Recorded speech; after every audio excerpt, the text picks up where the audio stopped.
Autre point de l'actualité dans cette édition, les tout-petits sur le chemin de l'école. C'est devenu un effet de mode, surtout dans les centres urbains. Et pourtant, la loi est formelle. 3 ans pour le préscolaire, 6 pour le primaire et 12 ans pour le post-primaire. Faire fi de cette réglementation peut avoir des conséquences psychologiques pour l'enfant. Scolarisation précoce avec les acteurs de l'éducation. Maïmouna Traoré nous en parle. On a volé ces activités développementales. C'est en ces termes que le psychologue qualifie l'acte de certains parents qui inscrivent leurs enfants à l'école avant l'âge requis. La scolarisation précoce est illégale, pourtant des parents d'élèves sont convaincus de son bien fondé. Souvent les parents n'ont pas quand même quelqu'un à la maison pour gérer les enfants. Bon, je pense comme il y a effectivement des endroits où on peut effectivement les amener à ce qu'ils s'épanouissent aussi, bon, et puis ne pas être perturbé à la maison seul là. Je trouve que c'est très tôt, mais ça dépend de l'enfant, de ses compétences. S'il s'exprime bien, voilà, je trouve qu'il est apte. Puis allez, moi, il n'y a pas de problème pour moi. Des arguments battus en brèche par les spécialistes en éducation. Et c'est très important de faire attention par rapport à la fatigue des enfants. Ce qui fait qu'un enfant brille à un moment donné, notamment chez les parents qui deviennent davantage très exigeants et très pressés d'avoir des enfants autonomisés. Le développement psychologique et la croissance physique et psychique ne vont pas forcément de pair. Les enseignants avisent, les parents insistent et l'échec est vite programmé. D'abord, au CP1, l'élève n'avait pas l'âge. Donc, le parent insistait à ce qu'on laisse.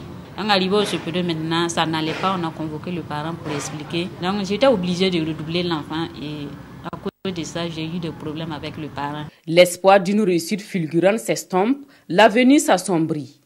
L'enfant va se fatiguer vite. Et l'inconvénient aussi, quand il se fatigue, il n'est plus à même d'arriver à ses performances. Et l'échec, quand il n'en peut plus, ça atteint son estime de soi. Ils vont essayer de trouver des compensateurs pour être des surhommes. Ça peut nous amener à la consommation de stupéfiants. Enseignante à la retraite et mère d'un enfant scolarisé précocement, celle-ci ne peint pas tout en noir. Il y a la volonté de l'enfant. Il y a la connaissance des parents.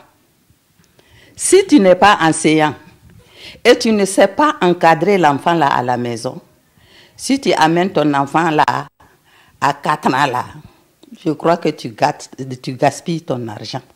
L'exemple de cette économiste confirme ses propos. Scolarisée dès l'âge de 4 ans, elle décroche son CEP à 10 ans et le BEPC à 14 ans.